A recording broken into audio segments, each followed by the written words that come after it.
إلهي لست للفردوس أهلا.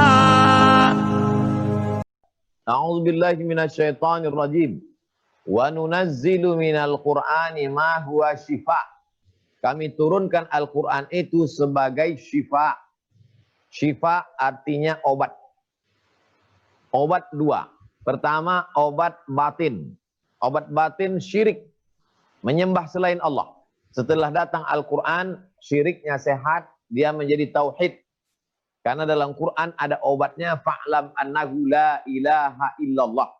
Allahu la ilaha illa huwal hayyul qayyum. Tak ada Tuhan selain dia. Obat penyakit batin. Yang kedua, dia obat penyakit zahir. Ada orang yang sakit, pusing kepala, detak jantungnya tak normal, dibacakan Al-Quran oleh Ustadz Ruqyah, atau suami membacakan ke istri, atau istri membacakan suami, atau ibu membacakan ke anak, atau anak membacakan ke orang tua, dibacakan ke air, ditiupkan ke air Al-Fatihah, diteliti oleh orang Jepang, ternyata efek bacaan ke air memunculkan mulukul cahaya yang indah. Ternyata air itu hidup. Bacaan itu juga hidup. Karena dia kalam Allah. Berjumpa dengan air, maka memberikan efek. Dia bukan benda mati seperti dinding yang tak berefek apa-apa. Jadi makna Quran sebagai penyembuh, bahwa Quran menyembuhkan penyakit zahir, Quran juga menyembuhkan penyakit batin. Dalam hadis dikatakan, alaikum bisyifa'ini. Hendaklah kamu berobat dengan dua. Al-asal wal Quran. Berobat dengan madu, berobat dengan Al-Quran. Ini makna syifa. Assalamualaikum warahmatullahi wabarakatuh. Waalaikumsalam warahmatullahi wabarakatuh. Saya ingin bertanya Pak Ustadz, bagaimana kiat-kiat untuk bisa istiqomah dalam beribadah selepas Ramadan? Terima kasih. Wassalamualaikum warahmatullahi wabarakatuh. Waalaikumsalam warahmatullahi wabarakatuh. Ada 5 kiat supaya istiqomah setelah Ramadan. Yang pertama, mindset. Cara berpikir mesti diluruskan. Bahwa Ramadan bukan bulan menumpuk amal, tapi Ramadan adalah bulan membiasakan diri beramal. Karena pepatah kita mengatakan Allah bisa karena biasa.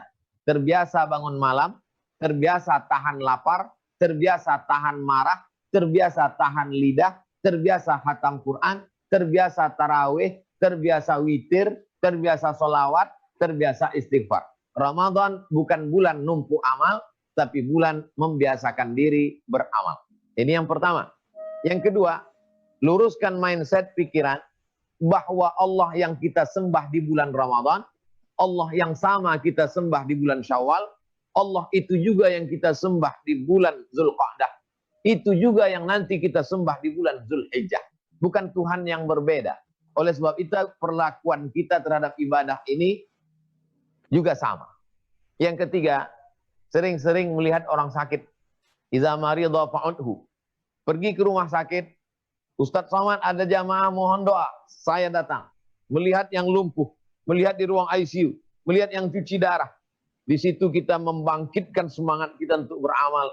Kalau sudah sampai masanya kita sakit, maka sehat nih kita manfaatkan. Yang keempat, melihat orang mati.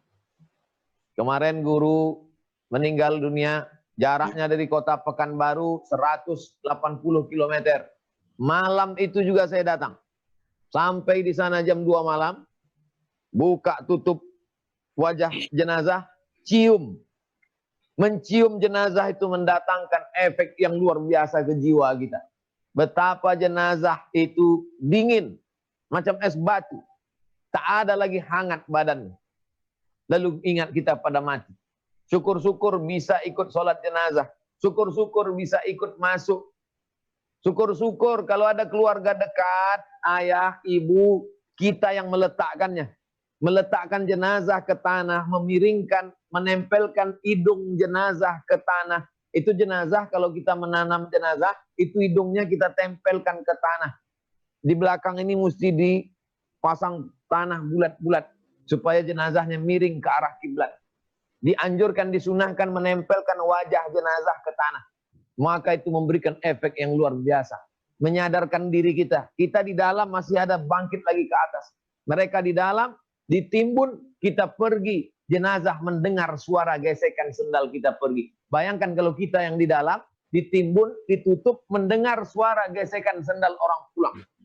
Oleh sebab itu ketika mati, mereka meminta, wa qala rabbirji'un, ya Allah balikkan lagi kami ke dunia, kami mau beramal soleh ya Allah. Yang kelima, yang terakhir, berdoa kepada Allah. Ya muqallibal qulub, engkau yang membolak-balikkan hati. Di Ramadan kemarin hatiku begitu khusyuk, balikkan lagi dia ya Allah.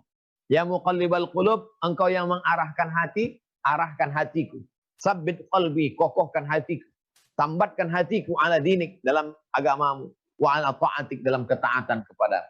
Begitu Ibu. Doakan juga saya, mudah-mudahan kita istiqomah. Amin. Amin. Kembalikan ke moderator. 2. Sudah sholat, sudah puasa Senin Kemis, kenapa masih datang musibah? Apa sih yang diinginkan Allah itu? Katanya musibah itu menghilangkan dosa. Dosa saya apa Pak Ustadz?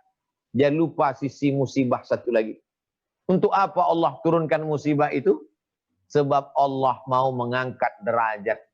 Musibah itu ada kalanya menghapuskan dosa. Tapi untuk orang yang banyak ibadah, musibah itu diberikan Allah untuk mengangkat derajatnya. Karena ada derajat yang lebih tinggi daripada mati syahid. Lebih tinggi daripada orang yang berjihad fisabilillah. Apa itu? Innama yuwaffas sabirun. Orang yang sabar. Dan sabar itu baru bisa dapat karena musibah. Jadi husnuzon saja pada Allah. Kalau ternaknya mati, karena kebunnya kering, kalau rumahnya macam-macam musibah datang. Sesungguhnya itu adalah cara Allah untuk mengangkat derajat. Ada yang lebih tinggi lagi. Apa dia?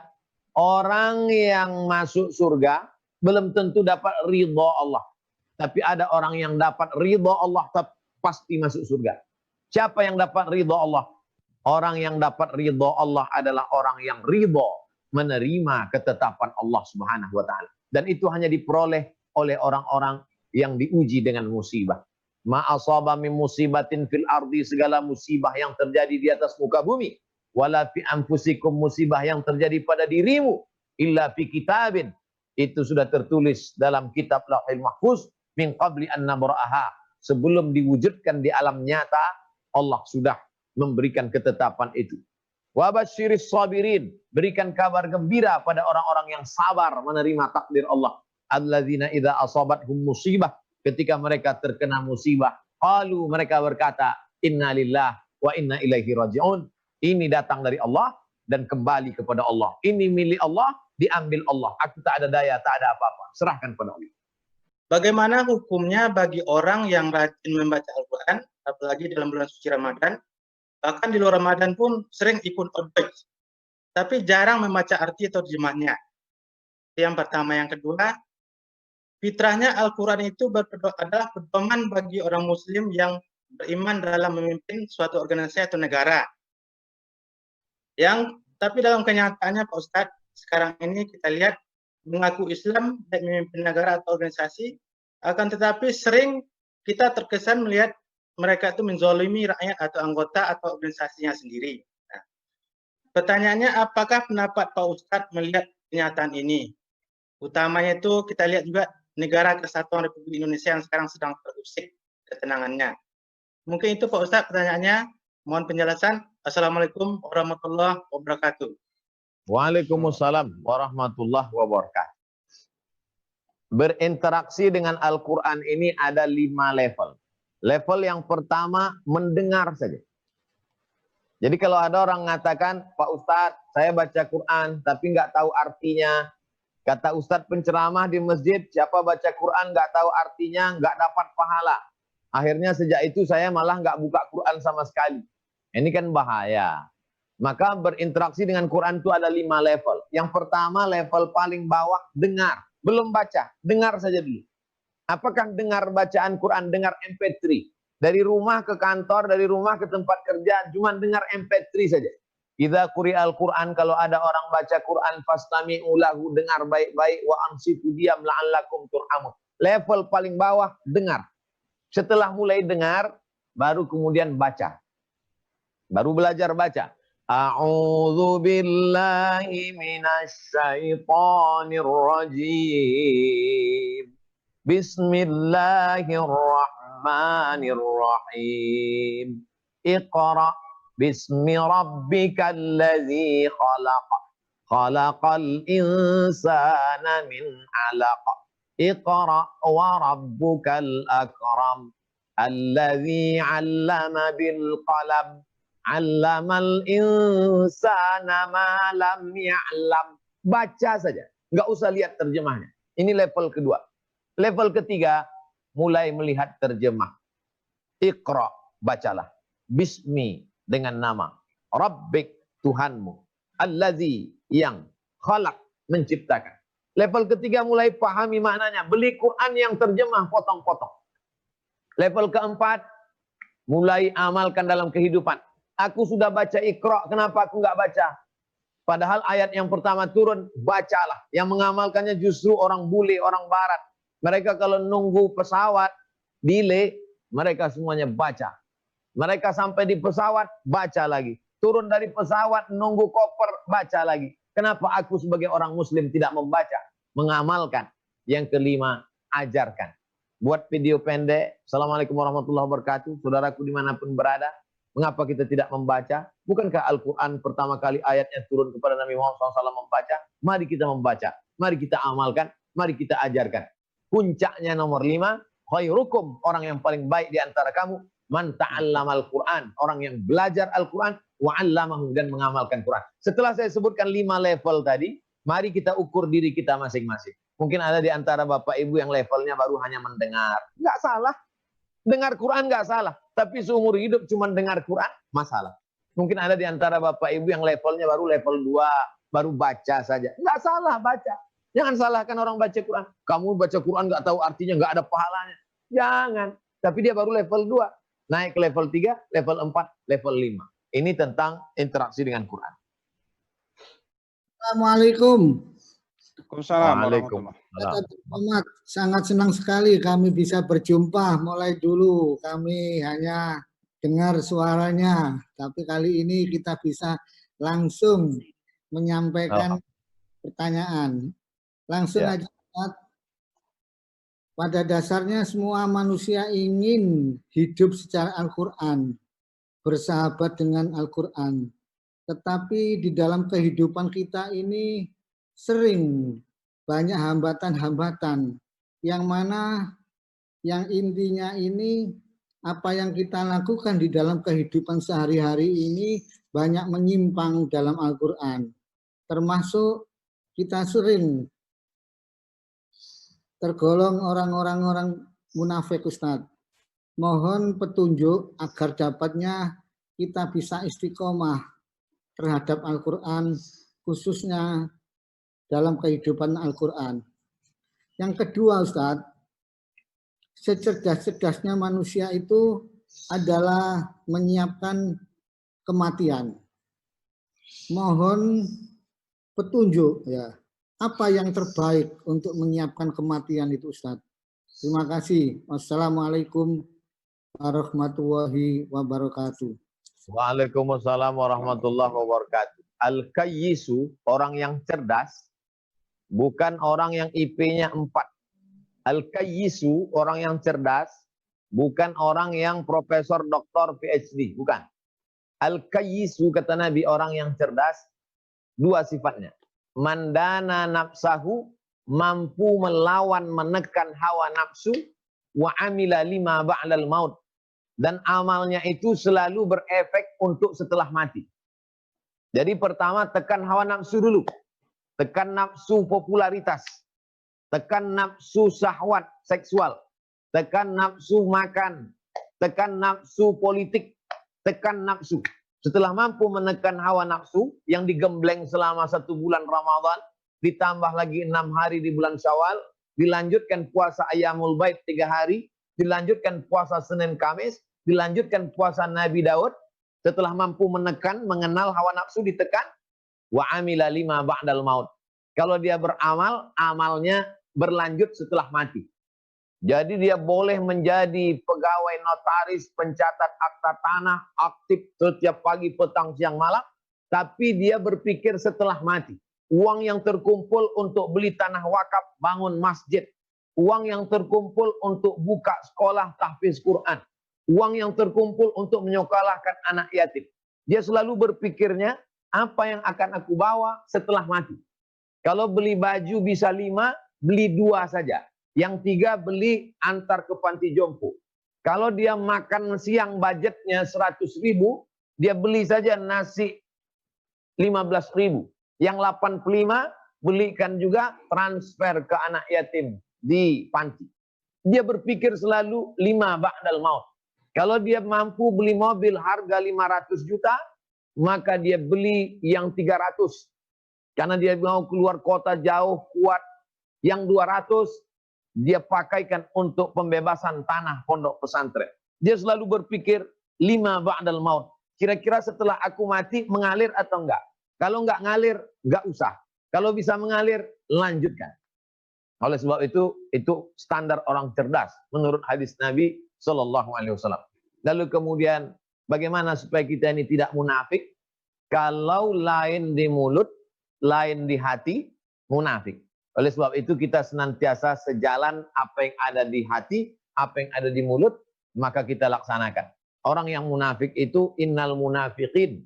Orang munafik fidarkil asfali minan nar. Di kerak-keraknya api neraka.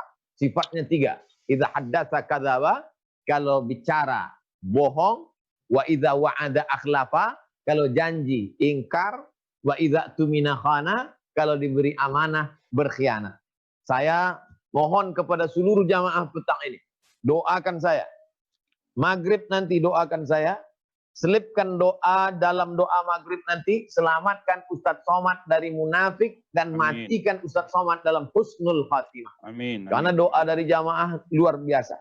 Keikhlasan jamaah di tengah COVID-19 masih sempat mengikuti pengajian. Signal putus-putus masih tetap istiqomah mendengarkan. Doa itu kita tak tahu entah dari mulut yang mana doa ini dikabulkan Allah Subhanahu wa ta'ala. Demikian. Orang tua meninggalkan wasiat. Kalau aku mati, bagilah harta peninggalanku ini menurut hukum Islam faraid. Laki-laki 2 kali bagian anak perempuan. Bukan karena aku tidak adil. Bukan karena aku diskriminasi. Tapi karena Allah yang menyuruh. 2 kali diulang Allah dalam Quran. Lidzakari mislu adzil unsayain. Bagi anak laki-laki 2 kali bagian anak perempuan. Kenapa laki-laki lebih banyak? Karena laki-laki yang menanggung biaya pernikahan, mahar. Karena laki-laki yang menanggung biaya hidup, nafkah. Karena laki-laki yang tanggung jawabnya besar. Oleh sebab itu, pesankanlah ke anak-anak kita, pengajian-pengajian kantor, pengajian-pengajian rumah, pengajian-pengajian arisan keluarga, pesankan tentang pentingnya membagi harta warisan menurut ajaran Islam, yaitu ilmu faraid. Adapun untuk anak angkat, karena anak angkat tidak dapat harta warisan, maka anak angkat diberi wasiat melalui 2 cara. Pertama, anak angkat beri hibah. Yang kedua, anak angkat bisa diberi surat wasiat. Syaratnya kalau wasiat tidak boleh lebih dari 1/3 total harta. Jadi kalau bapak ibu ada hartanya 1 miliar, anak angkat hanya boleh diberi wasiat 333 juta. Kalau lebih daripada itu, maka kelebihannya itu mesti dikembalikan ke ahli waris. Adapun hibah, ibu bapak tidak punya anak, ada 1 anak angkat. Kalau bapak ibu meninggal, harta warisan dibagi, anak angkat nggak dapat. Yang dapat adalah saudara kandung ibu bapak. Karena kalau tak ada anak, maka saudara kandung dapat harta warisan. Apakah orang yang fasih itu disesatkan Allah selamanya? Atau masih ada harapan untuk kembali ke jalan Allah?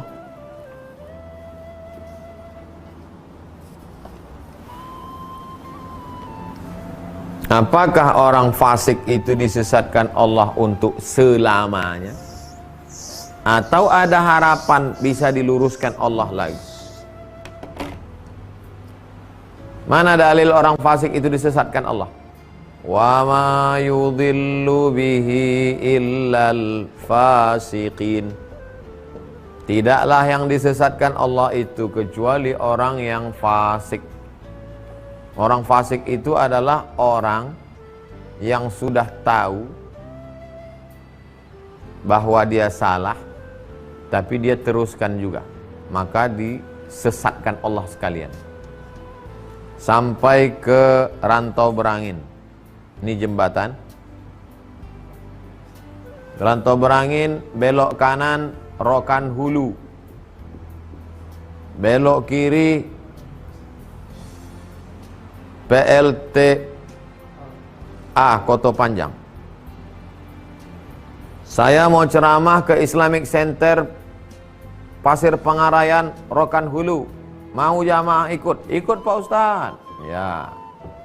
Tapi saya berangkat duluan. Baik Pak Ustadz. Nanti kalau nggak tahu jalan, teleponnya ya sampai di Kuok. Nelpon. Pak Ustadz, kami udah sampai Kuok. Gimana? Ayah terus. Ya terus. Udah lewat jembatan, nelpon. Ustadz, kami udah lewat jembatan. Ayah terus belok kanan. Ya. Sudah 2 jam. Tak ada nelpon. Udah itu. Ustadz, kami udah mau mengarah ke Kelok 9. Terus saya bilang, terus sajalah kalian. Teruslah. Ketika saya katakan, teruslah kalian ke sana, itu saya sedang menyuruh atau sedang marah? Marah. Kenapa saya marah? Karena dari awal sudah saya kasih tahu, nanti belok kanan. Tiba-tiba mereka berubah niat sampai sini. Marah saya hukum mereka. Wa ma yudhillu bihi, disesatkan Allah karena sudah dikasih tahu dari awal tetap. Tapi apakah mereka dibiarkan begitu saja? Ketika sudah sampai ke Payakumbuh, bertobat mereka. Tobat mereka. Kini kita nampaknya udah salah niat nih. Kita kan mau iktikaf di Islamic Center Pasir Pengarayan. Akhirnya kembali ke mereka berjalan. Ustadz, saya sadar bahwa dari awal kan niatnya mau iktikaf Pak Ustadz, bukan mau shopping ke Bukit Tinggi. Masih boleh saya ikut ke Islamic Pak Ustadz? Boleh. Saya terima taubat kalian sebelum acara dimulai. Kalau sudah acara dimulai, innallaha yaqbalu taubatal abdi qabla an yuharghir. Taubat masih diterima sebelum napas sampai nyawa ke tenggorokan. Nelponnya besok pagi jam 8 pas saya mau balik ke Pekanbaru. Ustadz, masih boleh kami ke pasir? Datanglah kalian ke pasir, aku udah balik dah.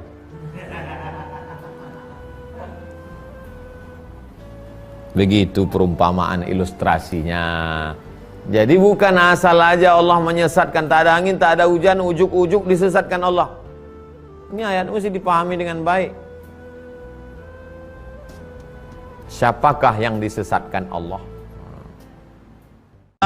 Ilas tulil firdaus